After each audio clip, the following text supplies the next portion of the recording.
This morning, we are starting our journey towards the cross, towards Easter. And as I was looking at the stories that we'll be looking at in John, the Gospel of John, leading up to Easter, I had this thought that maybe sometimes those of us who have been in the faith for a long time, when we read familiar stories in the Gospels, we think we already kind of know what they're going to say. We think we know what the moral of the story is. We can check that box. And so we tend to check out. Or we tend to read the text with preconceived ideas and notions about what we'll find there. And so as we march towards Easter Sunday, I want us to stop and take another look. I want us to stop, set aside perhaps the things that we already think about these stories, and give God the opportunity to speak a fresh word into our hearts and into our lives. So this morning we're looking at John chapter 2. Before we read these stories, though, as we look at these gospel stories in the book of John, we're going to be asking some questions, just like we did in our study of Hebrews. We're going to be asking questions like, how can I serve like Jesus served? How can I love like Jesus loved? Who, maybe, do I have a hard time loving and serving in the way that Jesus sets the example for us to love and serve? Sometimes there are things that pop up as barriers between us and those that God has called us to love and serve in the same way that Jesus did. One of those things is judgment. And when I say judgment, I don't just mean discernment about right and wrong. I mean, when we look at other people and we go, they are just bad news. They are just terrible people. I just don't even think I could talk to them. Yeah, I think maybe some people popped up into your head when I said those things. But Jesus tells us in the Sermon on the Mount, do not judge, lest you also be judged. He says very clearly that judgment is not our job. This morning we're going to look at two stories in this chapter of John, chapter 2. And before we look at them, I want to give you a little quiz. I want to ask you one question, just one question. Do you think that God's approval and blessing lie more with those who are at a drunken party or with those who are at church on Sunday morning? I know, it's a toughie. And if you think it's a trick question, you might be right. Okay? If you think it's a trick question, you might have good instincts. So we're going to look at these two stories this morning, and it will answer our question. And we'll talk about it as we go along. So pay attention as you think about where God's approval and blessing lie, whether with those at a drunken party or with those who are at church on Sunday morning. Okay. So let's read John chapter 2, starting in verse 1. On the third day, a wedding took place at Cana in Galilee. Jesus' mother was there, and Jesus and his disciples had also been invited to the wedding. When the wine was gone, Jesus' mother said to him, "They have no more wine." "Dear woman, why do you involve me?" Jesus replied. "My time has not yet come." His mother said to the servants, "Do whatever he tells you." Nearby stood 6 stone water jars, the kind used by the Jews for ceremonial washing, each holding from 20 to 30 gallons. Jesus said to the servants, "Fill the jars with water." So they filled them up to the brim. Then he told them, "Now draw some out and take it to the master of the banquet." They did so, and the master of the banquet tasted the water that had been turned into wine. He did not realize where it had come from, though the servants who had drawn the water knew. Then he called the bridegroom aside and said, "Everyone brings out the choice wine first, and then the cheaper wine after the guests have had too much to drink. But you have saved the best until now." This is the first of his miraculous signs that Jesus performed at Cana in Galilee. He thus revealed his glory, and his disciples put their faith in him.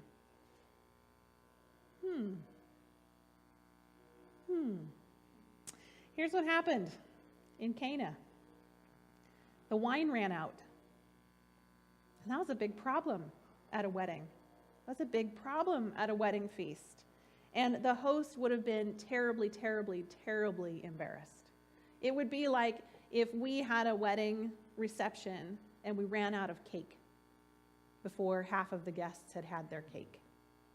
Or what's another faux pas? A buffet, and you run out of food before the last guest goes through the line. It would have been a terrible thing for the host. It would have been a terrible thing for this new couple starting out. They would have always been that couple that people whispered about, John and Mary, the wedding. The wedding where they ran out of wine. That would have been the story for the next 50 years. John and Mary, we just love them so much, but they did run out of wine at their wedding. They would have had a perfect start, except, they ran out of wine at their wedding. It would have been a terrible shame and something that would have followed them for a long time. When Mary came to Jesus, I always love this interaction because Mary comes to Jesus and she goes, "Hey, they've run out of wine." And he goes, "So? Why is that my problem?" And she doesn't even tell him. She just does what a mother does, right? She just turns to the servants and goes, "Do whatever he tells you to do." She doesn't argue with him. She just says, "No, this is going to be your problem because I'm your mother. That's why." So Jesus has them fill these 6 stone jars with water. Now, did anybody do the math? 6 stone jars of water that hold 20 to 30 gallons each. Okay? 6 times 20 is 120. Oh, good job. It's over 100. 120. 6 times 30 is 180. Cups?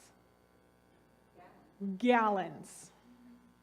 That's a lot. Like 199.8. Yeah, a lot. It's a lot of wine. Not enough for everybody to have a sip. If they were in a small enough village, that's almost enough for every person at the wedding to have a gallon of wine. That's a lot of wine. And it was good. It was not the cheap stuff. It was not the bottom of the shelf. This was delicious. Perfectly proportioned, perfectly aged, even though it was brand new.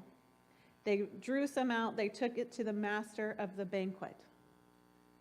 And he drank it, and he was so impressed that he sought out the bridegroom, sought out the host, and said, "Look at you. Look what you did."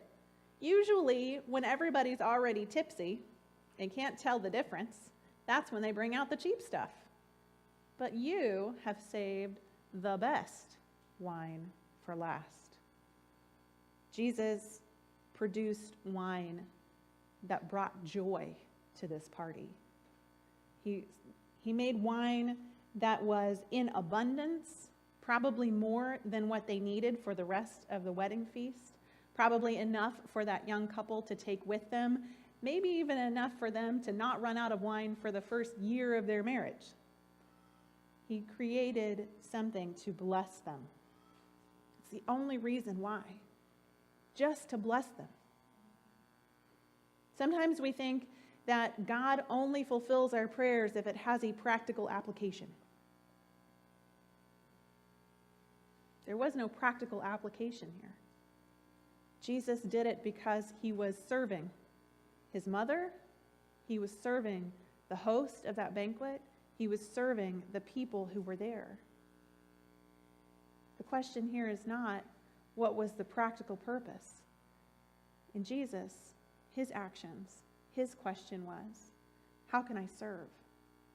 How can I love? How can I be a blessing to the people at this wedding, to the people who threw the banquet? So let's pick up then in John chapter 2, verse 12. After this, he went down to Capernaum with his mother and brothers and his disciples. There they stayed for a few days. Now just so you note, the same people were at the wedding in Cana as were with Jesus here, moving on to Capernaum. It's important. When it was almost time for the Jewish Passover, Jesus went up to Jerusalem. In the temple courts, he found men selling cattle, sheep, and doves, and others sitting at tables exchanging money.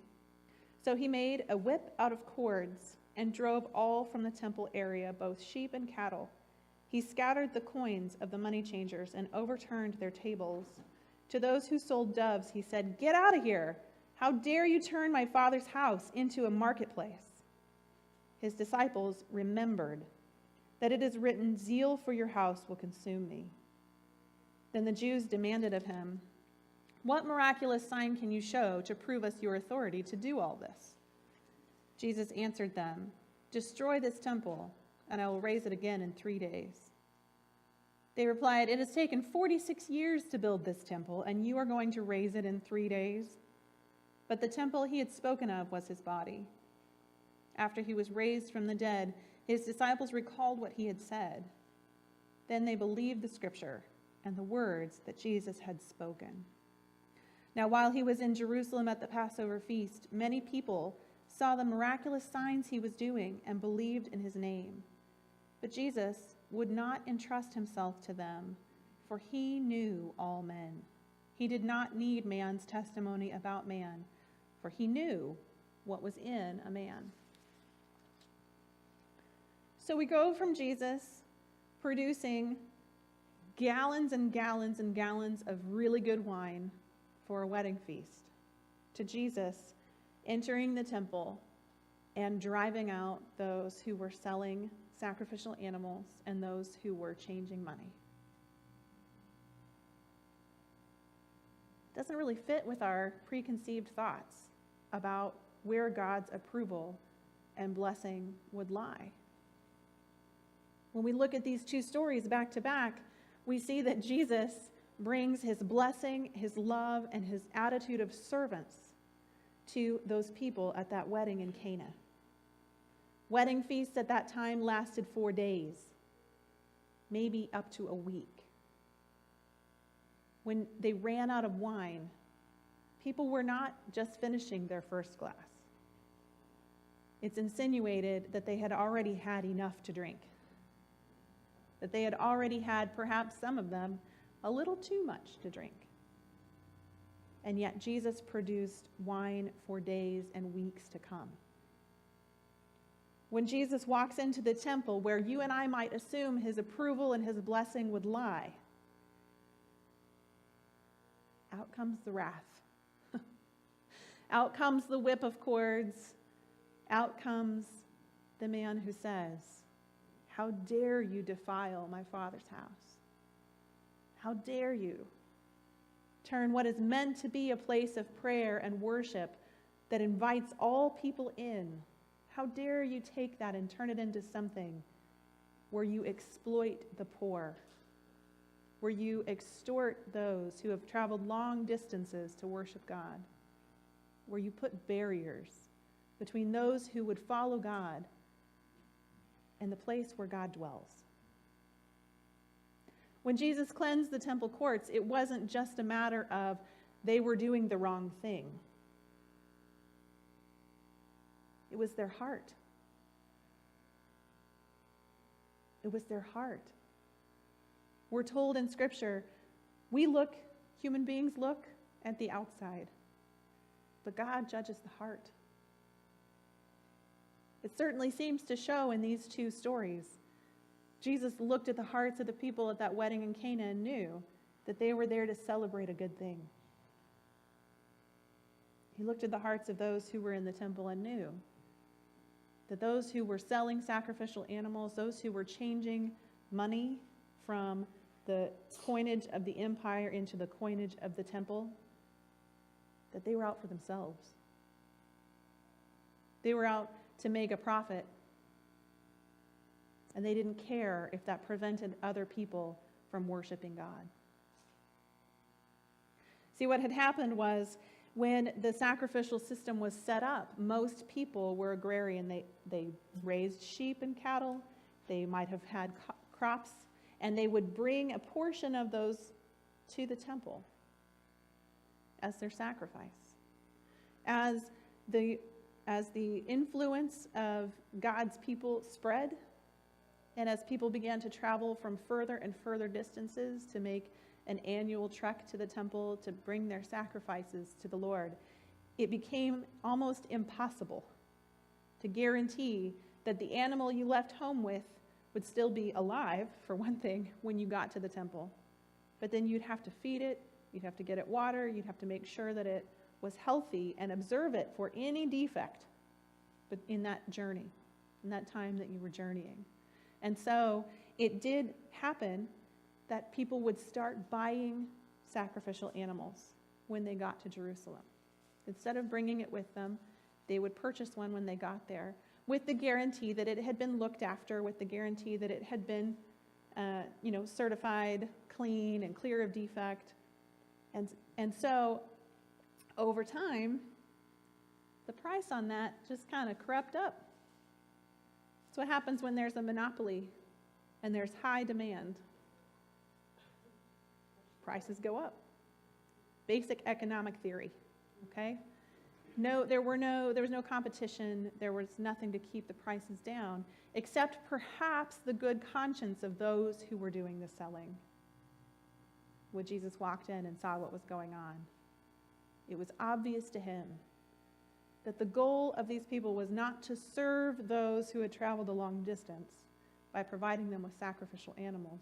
Their goal was to make a huge profit. The same goes with those who were changing money. Money from the empire had the emperor's picture on it. And that coinage could not be given to the temple because it was dirty. It was dirty money. It had an image on it, which is tantamount to an idol, a graven image, and they could not use that coinage to pay their temple tax or to give their donation at the temple. So there also arose this business of exchanging currency. And you know how that went. No competition, lots of demand. The exchange rate kept going up, up, up, up. People were in it for themselves. They didn't care about those who were coming in. They didn't care about making it easy or facilitating the worship of others. They were in it for themselves. I don't think that Jesus had a problem with people traveling long distances needing to purchase an animal when they got there. He was mad at the people who were extorting them. He was upset because people were putting up roadblocks between those who wished to honor God with their sacrifices and the place where God dwelled. Jesus, in both of these stories, is serving those who are in a pickle. His heart of service is there in that first story. It's abundantly clear.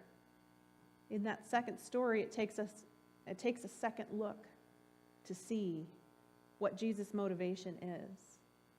It's even in the way that we title it, where it says, Jesus cleansed the temple, right? Makes it seem like what Jesus was doing was coming in and going, you people are doing a naughty thing. We can't have that in the temple. Nope, nope, nope. But that's not what he was doing. He was tearing down roadblocks, tearing down obstacles between people who desired to follow God, to worship him, to honor him, and the place where God dwells. It's the heart of his ministry. It's the heart of what he came to do, was to tear down every obstacle between those who wish to follow God and God himself. He's entirely consistent in the things that he does. We can read it again and again if we will look for it. If we will look for his servant heart, if we will look for the way that he is loving and serving people in every story, we will find it. We will find it. But we've got to be looking for it. If we don't look for it, it begins to reinforce everything that we already think about what makes a person holy, what makes a person righteous. Do we judge people by their actions, by their exterior, or do we judge people by their heart? Since the latter is impossible, can you see what's in a person's heart? I can't see what's in a person's heart. That's why we're told not to do it. At the end of this chapter, it closes off by saying, Jesus didn't entrust himself into these adoring fans because he knew what was in their hearts. He knew what was in their hearts. When God looks at the people around us, he sees their hearts. He sees their burdens. He sees their pain. He sees how their own actions have led to those burdens and pain. He sees how the actions of others have led to those burdens and pain. And he desires to tear down the obstacles between that person and himself. That's really our job as followers of Jesus, is to be servants of those around us. To not walk into a situation and say, how can I judge? But to walk into every situation asking the question, how can I serve? How can I serve these people? How can I love these people? When they came to Jesus, it was a perfect opportunity for him to say, and by the way, drunkenness leads to debauchery. So I'm watching you, every one of you. But he didn't. He didn't say a word. He served without saying a word. He blessed them without saying a word. He didn't even stand up and say, I, Jesus, shall now turn this water into wine. Thank you. He did it quietly. The master of the banquet didn't know where it came from. The host didn't know where it came from, but the servants knew. And Mary knew. And his disciples knew. The same people who would accompany him later. The same people who would see him enact what we call the cleansing of the temple. And they testified about the things that they had seen. And others saw his miraculous signs, and they believed in him. Miraculous signs that, as we look at them, point more and more and more to a God whose heart is to bless and to serve and to break down obstacles. If you and I are going to follow that God, if we're going to call ourselves Christians, those who follow Christ, our hearts have got to reflect his purpose, to love and to serve and to tear down obstacles. That's what it says in one of the Johannine epistles. I think it's 1 John chapter 2. Anyone who claims to follow Jesus must walk as Jesus did. Must walk as Jesus did. Which means it's not about building up our pride. It's not about looking at ourselves and saying, oh, look how much holier I am than those people. Because it's not what Jesus did. When Jesus encountered people, he said, how can I serve? How can I love? How can I tear down obstacles? Jesus showed himself to be a servant, interested in blessing the people around him. He showed himself to be interested in loving people regardless of where they were, regardless of their circumstances. And Jesus shows himself to be on the side of those who seek God. advocating for those whose heart's desire is to honor him? What does it look like for you and for me to serve and to love our neighbors in the way that Jesus did? It's the question I want to leave with you this week. What does it look like for you and for me to love and to serve those we come in contact with on a daily basis in the same way that Jesus did?